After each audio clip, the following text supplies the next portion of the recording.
Ladies and gentlemen, Democrats know that they can't push the collusion narrative anymore. They know that it's been debunked. Nobody believes it. Even people on the left are like, how could we have believed it? There are still holdouts, but even those people are like, well, at least we learned a lot more than we did prior to the investigation. Like, there's no tangible reason. There's just no logical or rational justification to believe that Trump colluded with Russia to purchase Facebook ads and hack the DNC, which I was telling you actually since 2016, right when it first started at the end of 2016 when President Trump won, when I said in 2015 that Trump would win if it was Clinton and Trump. Trump defeats Clinton. She's unelectable. She's running again. She'll be just as unelectable, but she's the only person the Democrats have who can raise an astronomical sum of money, the money needed to even get close. So I explained that yesterday in one of my many segments where I explained that she's eventually going to run. But anyway, nobody is perpetuating the collusion myth anymore. It's been utterly obliterated.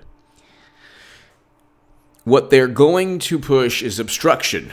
So now an illegal investigation started by a dossier that was purchased by Hillary Clinton, bolstered by a third-party tech firm that was outsourced by Hillary Clinton and Democrats. They're going to say, well, this investigation was warranted and justified and lawful, even though it was the antithesis of those things. And it all links back to Democratic Party funding and also people who are beholden to Democrats like Peter Strzok, who said, we will stop Trump. I think that's an admission. So I explain all of this and explain why Strzok, McCabe, and Comey will be charged under a certain legal statute in my latest Federalist article. Share that everywhere. That's below in the description and the pinned comment.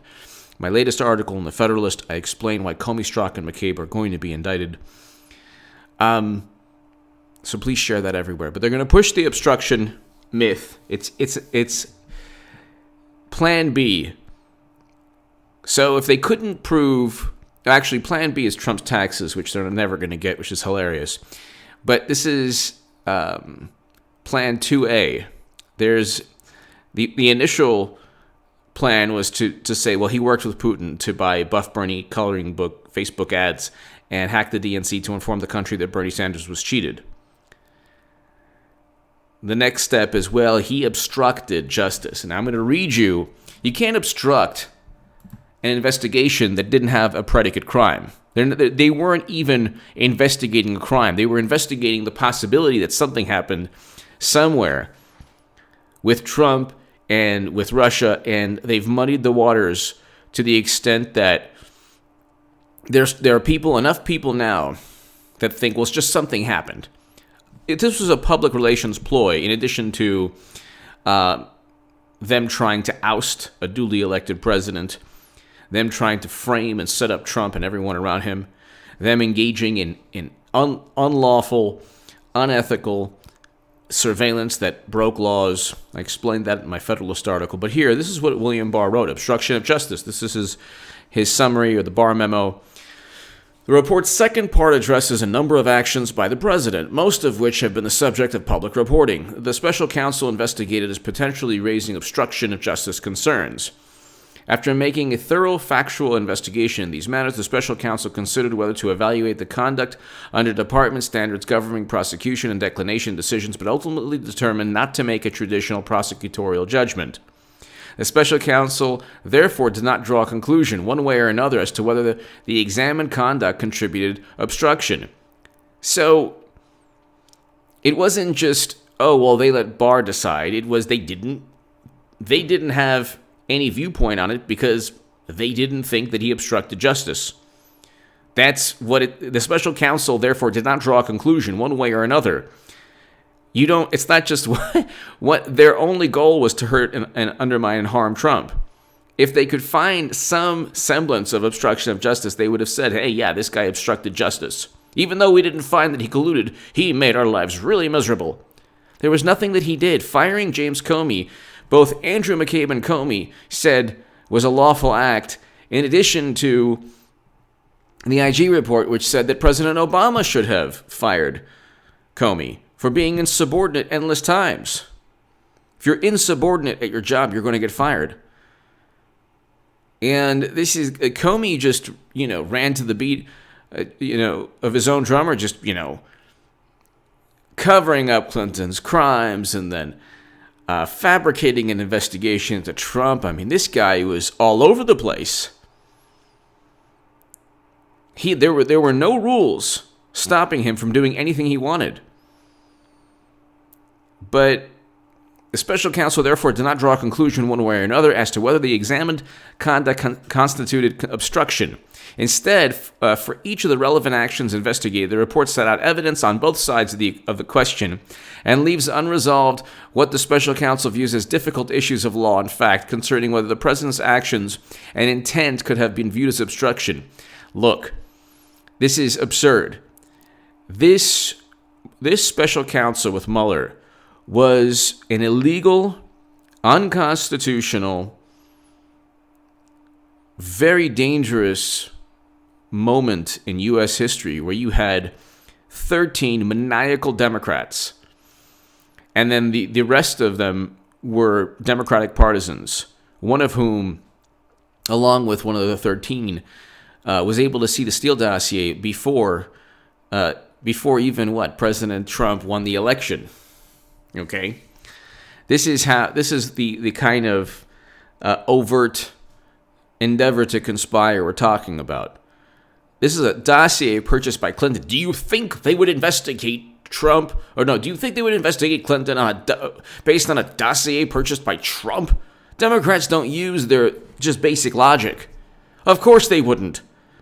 Do you think that the Democratic Party would be like, oh, Trump strike? No problem. Just let us know. The U.S. government won't investigate. We'll just, RNC, find a good tech firm. Maybe Best Buy has the Geek Squad. You can just go, yeah, maybe Best Buy, or if you know somebody, I don't know. You don't need referrals. You just have the Republicans find it. We'll trust you. This is hilarious. There wasn't even a crime.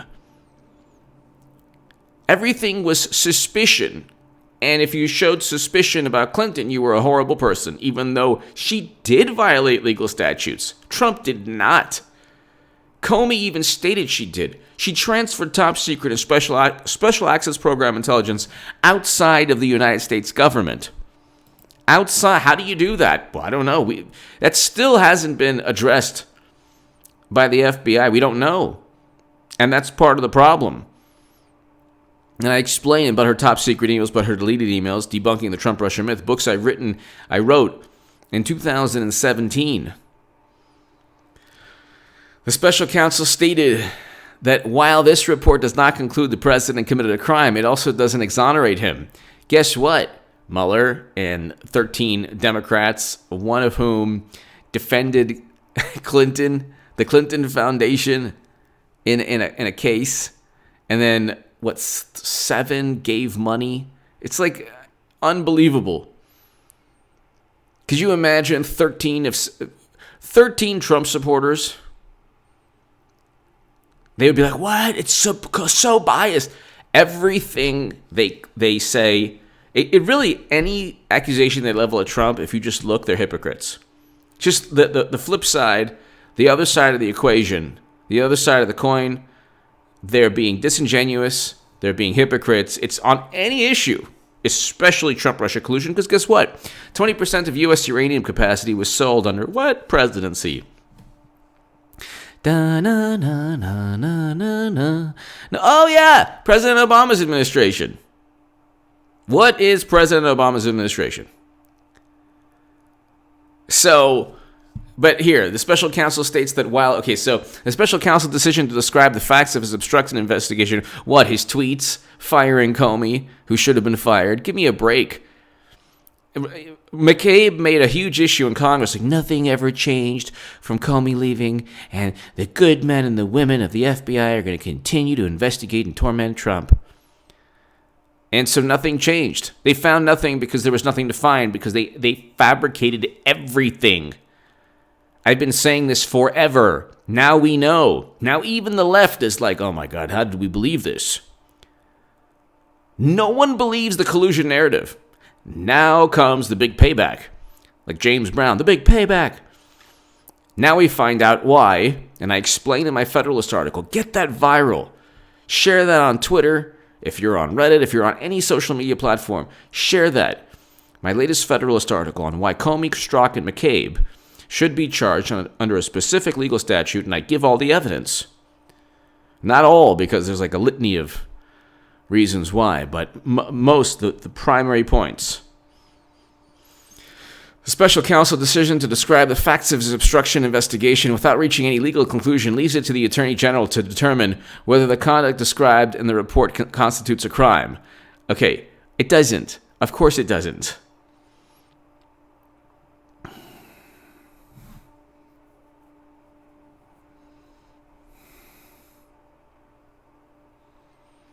So,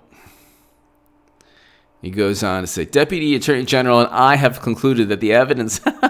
So, in applying the principles, Deputy Attorney General Rod Rosenstein, didn't I say that he was being kept on to give legitimacy to this? Because the guy started the whole thing. Rod Rosenstein is almost like Comey Light. He starts the special counsel, and he ends it by saying, well, nothing there. Meanwhile, a whole bunch of people were framed, their lives were upended, many people went bankrupt. This was not lawful. This was not lawful. And you have a situation where they had a special counsel on the possibility that something took place. You can't have a special counsel on the possibility. You can't investigate the possibility of a crime. You have to there has to be a crime and then an investigation. Not an investigation of something possibly taking place in an alternate universe, based on allegations purchased by your political rival. You're going to hear, so obstruction is out the window. William Barr has already stated, with Rod Rosenstein, Deputy Attorney General Rod Rosenstein and I have concluded that the evidence developed during the special counsel's investigation is not sufficient to establish that the president committed an obstruction of justice defense. So the whole obstruction of justice case, the collusion, all of it, it's absurd. It is the most ridiculous, irrational, like the leaps of logic they made. Oh my God, the leaps. If you were to make just rational connecting of evidence, circumstantial evidence, or connecting the dots or whatever, with Clinton, you're like, no, you can't do that. There's not a shred of evidence that said money flowing into the Clinton Foundation continuously over the years from different entities who have no business, who do not share the same value system, but always give money. You can't make the conclusion that they gave money for access or for quid pro quo transactions. You can't make that. No way, shape, and form. No, money flowing into the Clinton Foundation. How dare you? How dare you? Have you read Snopes? Have you read Fact Check? Washington Post gives you 17 Pinocchios. You better not make any correlations, because if you do, oh my God. Cash flow to the Clinton Foundation amid Russian uranium deal. That's a verbatim New York Times headline. No, can't prove anything. Bill Clinton got $500,000 speaking arrangement from a Moscow investment bank. He met with Vladimir Putin at his home. Can't prove anything. An FBI informant said Russian lobbyists were bragging about their influence over the Clinton Foundation and President Obama's administration. You can't prove anything. Don't connect any dots. 85 donors gave $156 million, 20 of whom gave far more than $1 million. You can't prove anything. They raised $10 billion for the people of Haiti, according to Haitian-born journalist Daddy Cherry, the wonderful lady that I interviewed. She said that only 3% of the $10 billion was actually spent on the people of Haiti. What happened to that money? You can't prove anything. UBS gives money to the Clinton Foundation, then gets hooked up with the IRS, and then gives Bill Clinton a $1.2 million speaking arrangement. You can't prove anything. Everything is just a coincidence with the Clintons. But Papadopoulos spoke to Alexander Downer at a bar. That means that Vladimir Putin and Trump were spooning in a king-size bed. What? How do you come to that conclusion? Because it's obvious he had the contacts. And what about the contacts? I love when they're like, his Russian contacts. You mean like Vladimir Putin? Because Bill Clinton met with Putin, okay? Oh yeah, the campaign chairman's brother was lobbying on behalf of the Russian state-owned company. Gee, that's bizarre. No contacts there. It's only the contacts with Trump. And they do this all the time with everything. Climate change. Climate change. Oh my God. This is our biggest, this generation. He listened to AOC. I was like, oh my God, no one is motivated by you. Nobody. People are like you lose motivation listening to AOC. Like I listen to her, I'm like, I don't even want to get up from this chair. Just want to like, what happened? What? Like, you don't understand. In 12 years, there won't be a planet. But President Obama presided over the largest expansion of oil and gas production, domestic, in U.S. history of any president. You just don't understand. This is our generation's global, catastrophe. We're going to galvanize. You didn't even want to vote on your resolution. And in my Federalist article, one of my Federalist articles, I explain. She would decimate the communities within the Congo, Democratic Republic of the Congo, where 80% of the world's cobalt is located, where people are losing their lives mining cobalt. And then lithium in Latin America, and nickel. The mining of the metals needed for electric car vehicle batteries to run properly would decimate indigenous communities. But as long as you put these, what happened, these fringe or these extreme, I don't want to say fringe, but it's like these university courses that are extremely, extremely liberal or left-leaning, and they make there are a lot of valid points. Okay, you should protect all people, and especially indigenous communities. But what about when you're destroying these places and these people's livelihoods and their soil and their air and their water by mining metals needed for your Green New Deal utopia? Yay! Not yay. Very bad. What's going on? They don't get it. They every time they open their mouths, it's a catastrophe. And they don't see it. They just double down. Oh yeah. Oh yeah. Their whole thing is, oh yeah. That's all. That's their only comeback. Oh yeah. Well, you're doing this, and oh really? What about all the let's not even get into it. They're like, no, I don't even want to get into it. Anyway, give me your thoughts below. There is no obstruction because there's no crime. They investigated the absence of a crime. They were upset that there was no crime. So they're like, what can we do to find some kind of collusion narrative, and let's destroy people's lives? And oh, you were tweeting, and oh, you fired James Comey. You can tweet and you can fire your subordinate. Yeah. Thanks for playing. You wasted 2+ years of American history. Now we're going to find out exactly what's going on. And my Federalist article, my latest one, explains everything. Thank you, everyone. My Patreon is below to support my voice long term. Check out HA2A and my writing in the Jerusalem Post, the Daily Caller, and the Federalist. Thank you.